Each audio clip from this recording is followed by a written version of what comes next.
আমি আবেদন না, আমি তাদের আমার মাথা নিচু করে বলতে চাই, উপদেষ্টা এবং যারা সরকার প্রধান উপদেষ্টা আছে এদের মিলেই কথাগুলো বলতে হয়। আসলে ভরা মৌসুমে এলসিটা না দেওয়াই ঠিক। যদি এলসি নাই, 4 মাসের নাকি আইপি করেছে আমি শুনেছি, তবে এলসিটা না করাই ভালো। যদি লিমিট করে এলসি দিত তাহলে কৃষকরা একটু বাঁচত। কেমন আছেন? আলহামদুলিল্লাহ ভালো আছি ভাই। ভাইজান, বেচা বিক্রি কেমন ছিল? বেচা বিক্রি আসলে আজকে মন্দা। গত 2 দিনকার গাড়ি যে রাস্তায় একটু আটকে ছিল, এইসব গাড়ি কিনে কিন্তু আজকে আসলে পৌঁছাইছে ভোরবেলা। ভোরবেলা না পৌঁছালে যা হোক কৃষকরা একটু 2-1 টাকা বেশি বিক্রি করে পারতো। সকালে মাল কিন্তু 60, 61, 59 টাকা বিক্রি করছি। মাল পরে 55 থেকে 60, 62 টাকা বিক্রি হচ্ছে মার্কেটে। একটু জানতে চাইবো আপনার কাছ থেকে, আসলে ভাই কেন এবার গাড়িগুলো আসতে পারে নাই? গাড়িগুলো আসতে পারে নাই, হয়তো গাড়ি ভাড়া বেশি চাইছে বা রাস্তায় ফেরি পার হয় নাই, কুয়াশার জন্য আটকে ছিল, এই জন্যই ফেরিতে দেরি লেট করে ফেলাইছে, এই জন্য গাড়ি আসা দেরি হয়েছে। হঠাৎ 2-3 দিনকার মাল এরকম করে আইছে আর কি। ঠিক আছে, গতকালকে কেন এবার পেঁয়াজ আমদানি আসতে পারে কিংবা কম হচ্ছে কিংবা কেন মার্কেটে আসতে? গতকালই তো গাড়ি আটকে ছিল বা কৃষকরা গাড়ি লোড দিতে পারে নাই, এই জন্যই একটু দাম কম ছিল বাজার। আমরা তো শুনেছি যে হাতির মৃত্যু। এটা তো ওর মৃত্যুর বিক্ষোভ মিছিলের জন্য হয়েছে, যেটা না বললেই চলে না। পাইকারও আসতে পারতেছে না, জায়গায় জায়গায় আজকে কিন্তু বন্ধ আছে দোকানপাট, ঘোষণা করছে রাষ্ট্রপতির পক্ষ থেকে, ঘোষণা দিয়েছে যে এই মৃত্যুর জন্যই বন্ধ, এবং পাইকাররাও অনেকেই গাড়ি ঘোড়ার জন্য আসতে পারে নাই। তারপরে গত 2 দিন 1 দিন আগে এই কারণেই গাড়িগুলো আটকে ছিল পথে, এই মৃত্যুর কারণে গাড়িগুলো রাস্তাঘাটে আটকে ছিল, ওই গাড়িগুলো এসে পৌঁছাইছে। এবং আজকেও লোকজন পাইকাররা কম আসছে, যার জন্য সামনের একটু মূল্য কম, কিন্তু বাইরে একটু দাম বেশি আছে আর কি। সব দিক থেকে পেঁয়াজ আজকে একজোড়া একজনের মৃত্যুতে আটকে ছিল, আবার মনে করেন আজকে আবার শোক দিবস করছে, এই জন্যই সবই এক কন্ডিশন হয়ে পড়ছে। সব দিকে দিয়ে বুঝে নেবে বা দশে গেছে। হ্যাঁ, তবে গতকালকের থেকে পিস আজকে 10 টাকা 12 টাকা কেজিতে কম। আমি বলছিলাম যে পিসটা 40 থেকে 60 টাকা 70 টাকা ভাড়া থাকবে, তো হ্যাঁ পিস 40 টাকা 60 টাকা ভাড়া থাকবে, এর চাইতে আর কমার আশায় নাই। কিন্তু আপনার কথা দাঁড়াচ্ছে ভাই আমাদের ধৈর্য ধরতে হবে। আমাকে ধৈর্য ধরতে হবে, কৃষককেও ধৈর্য ধরতে হবে। পিস খালি তুললেই হবে না। কিন্তু দেখা যায় এলসিডি কি হয়, এলসি গতকালে তো 65, 70, 68 টাকা বাজার ছিল, আজকে এলসি 10 টাকা কম বাজার। ভাই এই এলসির আমদানি নাকি প্রচুর পরিমাণে হয়েছে। এলসি এর আমদানি প্রচুর পরিমাণে, এবং সরকার 42 টাকা রেট দিয়ে দিচ্ছে, মানে আইপি এলসি 42 টাকা। আচ্ছা, কিন্তু এই এলসি এবং মুড়িকাটা পেঁয়াজ এবং কৃষকের হয়ে আপনি আসলে আমাদের গভর্নমেন্ট কিংবা আমি আবেদন না, আমি তাদের আমার মাথা নিচু করে বলতে চাই, উপদেষ্টা এবং যারা সরকার প্রধান উপদেষ্টা আছে এদের মিলেই কথাগুলো বলতে হয়। আসলে ভরা মৌসুমে এলসিটা না দেওয়াই ঠিক।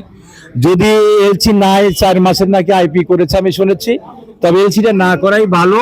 যদি লিমিট করে এলসি দিত তাহলে কৃষকরা একটু বাঁচত, ফাঁকে ফাঁকে মালগুলো বিক্রি করতে পারতো। আমি বলি না যে এলসি লাগবে নাকি ভালো কি মন্দ, আসলে এলসি ভরা মৌসুমে না থাকাই ভালো। যদিও না ঠেকাতে পারে, বয়কট বা বন্ধ না করতে পারে, এলসি ক্রমে ক্রমে আনাই ভালো, লিমিট করে। বেচা বিক্রি ভালো করছি, বেচা বিক্রি আমি ভালোই করছি, খারাপ করে নেই, ভালো করছি ভাই।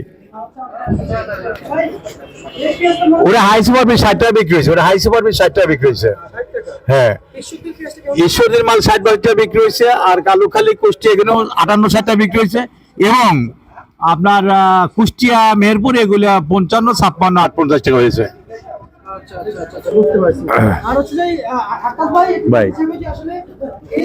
হ্যাঁ, ওটা ডালার স্যারের মাল, বুঝছেন, ওটা ডালার স্যারের মাল, ওটা কুষ্টিয়ার মাল ভাই, কুষ্টিয়ার মাল ভাই। হ্যাঁ স্বস্তি, হ্যাঁ স্বস্তির ভিতর মিলবে, একটু ধৈর্য ধরতে হবে। মাল আসলে যদি এলসিটা একটু কম আসে, বাজার 50-60 টাকার মধ্যেই থাকবে বা 70 থাকতে পারে, এর বেশি উঠবে না বাজার এবার। তবে যদি 60 টাকা বাজার থাকে, বাজার কিন্তু নিয়ন্ত্রণে থাকে, এলসির প্রয়োজন হয় না। তবে এই মুহূর্তে আসলে এলসিটা একটু বন্ধ করে দেওয়া দরকার, বুঝছেন। দেখেন এখনো বেলা বাজে কয়টা, এখনো বেলা বাজে অনেক, 10টা বাজে গেছে। আমার ঘরে কিন্তু 8টা-7টার বেশি মাল থাকে না, আমি 7টার সময় মাল বেশি ফেলা দেই। এই মালটা মনে করেন গতকাল বিক্রি করি 70 টাকা, এই মাল 70 টাকা বিক্রি করেছি। আজ কিন্তু আমি 60 টাকা দাম বলেছি, দাম বলছি অনলি 55 টাকা। এই পেঁয়াজ অনলি 55 টাকা দাম বলে বিক্রি করে পাচ্ছি না, কিন্তু আমি 58 টাকা ভাঙিয়ে দিচ্ছি বিক্রি করবো, কিন্তু নিচ্ছে না শুধু এলসির কারণে। এলসি নাকি 60-62 টাকা বিক্রি হচ্ছে মার্কেটে। এলসি এই মুহূর্তে বলতে চাই, দেখেন যে কৃষক ভাই সব বসে আছে, আমি এলসি বলতে চাই, এলসি এই মুহূর্তে বয়কট করে দেয় ভালো। যদি বয়কট করে না দেওয়া হয়, লিমিট করে এলসিটা দিক, হ্যাঁ, একজনে এক গাড়ি করে পাস করে দিক, বা সপ্তাহে 2-3 গাড়ি 5 গাড়ি এলসি আসুক, সমস্যা নাই। আমাদের গৃহস্থ বা চাষি কই না যাত্রীটি গবেষণা পায়। এটি আবার আমি বলতে চাই যে এই এলসি যদি বন্ধ না করে, তাহলে সারের দাম কেন এত বৃদ্ধি করে? কৃষকের ক্ষতিগ্রস্ত হয় না এগুলা? তো এই জন্য আমি বলতে চাই, সারের দোকানে কেন, ডিলারের দোকানে যা 1050 টাকা সার কিন্তু 1700-1800 টাকা বিক্রি হচ্ছে, এদিকে একটু নজরদারি রাখার কাম। আবার মনে করেন যে লেবার কিন্তু কৃষকের দাম বেশি, 800 থেকে 1000 টাকা লেবার, তাহলে এই পয়সাগুলো যদি কৃষককে মূল্যায়ন না করা হয়, তাহলে কৃষক এই পয়সাগুলো করতে আসবে। আচ্ছা দেখেন 1 কেজি সোয়াবিন লিটার 1 লিটার কিন্তু 195 টাকা এখনো। যা খাতি লাগে 5 জন মানুষের কিন্তু 2 দিনে পরে 1 লিটার বা 3 দিন লাগে। আর 1 কেজি পিস লাগে 3 জন 4 জন ফ্যামিলি আছে, 2-3 দিন যায়। কিন্তু সেই পিস নিয়ে তো যত মাথা কামাই সরকার, তাহলে তো কৃষক কোথায় যা দাঁড়াবে? এখানে একটা কথা আছে, কথাই আছে যে বাপে যদি মারে ছেলে কিন্তু ছেলে মার কাছে যায়, মায়ে যদি মারে ছেলের বাপের কাছে যায়, কৃষক কোথায় যা দাঁড়াবে? কার কাছে দাঁড়াবে? সেই জন্য আমি নত হয়ে বলতেছি উপদেষ্টাদের কাছে, এলসিটা শীঘ্রই বন্ধ করা হোক। এই প্রচুর মৌসুমে এখানে মরিকাটা পিস আছে, এবং নাসিক পিস জন্মাচ্ছে, বাংলাদেশের নতুন পিস মাস্টার জাতের নাসিকে N53, মেহেরপুর মুজিবনগর, এই শেখালি প্রচুর পেঁয়াজ আছে, অ্যাবল বীজ আছে। সরকার ইচ্ছা করলে এই পিস বাইরে আসলে রপ্তানি করতে পারবে। আরেকটা কথা হলো বলতে চাই, সরকার রসুন নিয়ে মাথা ঘামায় না কেন? বাংলাদেশের রসুন যে 20 টাকা, 30 টাকা, 40 টাকা, 50 টাকা কেজি, এই রসুনটা বাইরে আসতে দেয় না কেন? আলু কিনে বাইরে আসতে দেয় না কেন? আর পিজে একটু যদি দাম বাড়ে, বাইরের রাষ্ট্র থেকে মাল আসে, কৃষক কোথায় যা দাঁড়াবে? কৃষক কি পিজার আবাদ বাদ দিয়ে দিবে? নলে ঘোষণা করে দেওয়া হোক যে কৃষকরা পিজ লাগানো আমার বাড়িতে আমদানি করে বাংলাদেশ চলেই, ঘোষণা করে দিক। আমি যে কথাটা বলছি, দেখেন, ছেলে যদি বাপের কাছে রাগ করে মার কাছে যা দাঁড়ায়, আবার বাপের রাগ, মা যদি রাগ করে বাপের কাছে দাঁড়ায়, তো ওই ধরনের একটা কথা মিল করে বলতে চাই, কৃষক কার কাছে দাঁড়াবে? যদি সরকারের কাছে একটু দেখতে না পারে সূচকে, তাহলে এরা কোথায় যা দাঁড়াবে? আচ্ছা আচ্ছা আচ্ছা বুঝতে পারছি। আমার কথাই একটাই, এনারই পিসটা বুঝছেন, দেখেন এই সকালে 850 টাকা করে দিয়েছি, নিচ্ছে না, এরই হলো আমার কথা। বুঝছেন? আপনার একটা ঠিকানা জানতে চাচ্ছি। হ্যাঁ, ঠিকানা মেসার্স ইসলামিয়া ট্রেডার, শ্যামবাজার, ঢাকা। আমি মোহাম্মদ আক্কাস ভাই, মোবাইল নাম্বার 01721382612। আর এদের ভাই ডালারসর, এদের সাথে কিছু কথা বলেন, দেন কৃষকের সামনে কথা বলবে। আচ্ছা আমি একটু বলবো, কিন্তু তার আগে আমরা আচ্ছা। আপনার কাছ থেকে জানতে চাই, আচ্ছা। আপনি যদি আমাদের, কারণ আপনি একজন ক্রেতা, অবশ্যই। কিন্তু কৃষক ভাইরা কিন্তু তার আমার নিজের বুঝে Yes, আমি yes. বিভিন্ন ধরনের দাম চাইতেই পারি, চাইতেই পারি, yes। কিন্তু যেটা নিয়েছে আপনি আমাকে সেটা জানাবেন। অবশ্যই। এটা কত যাচ্ছে ভাই? এটা 56 থেকে 850 টাকা বিক্রি করছি। এইদিকে একটা হ্যাঁ, ওদিকে এরা 56 থেকে 850 টাকায়। হ্যাঁ, এটা 55 টাকা। হ্যাঁ, এটা 55 টাকা, এটাও 55-56 টাকা। আলু কত কত? আলু, নতুন আলু আছে 18-20 টাকা কেজি। 18-20 টাকা। 18-20 টাকা কেজি। আর রসুন কত কত? রসুন, এই ভালো বীজ রসুন বেচে, এই রসুন বেচে আমি 42 টাকা, দেখেন 40 টাকা, দেখেন এই রসুন যে 40 টাকা রসুন, এই রসুন নিয়ে সরকার মাথা কেন কামায় না?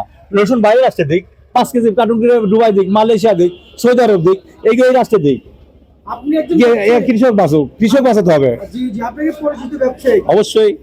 যারা আপনার ঠিকানায় এসে পেঁয়াজ দিতে চায় নতুন এই মৌসুমে, এবং সবসময় আপনাকে পেঁয়াজ দিতে চায়, Yes. অবশ্যই আপনার কোন ঠিকানায় আসতে হবে? হ্যাঁ। লোকেশনটা বলেন। এটা শ্যামবাজার, মেসার্স ইসলামিয়া ট্রেডার্স, ঢাকা। আমি মোহাম্মদ আক্কাস ভাই।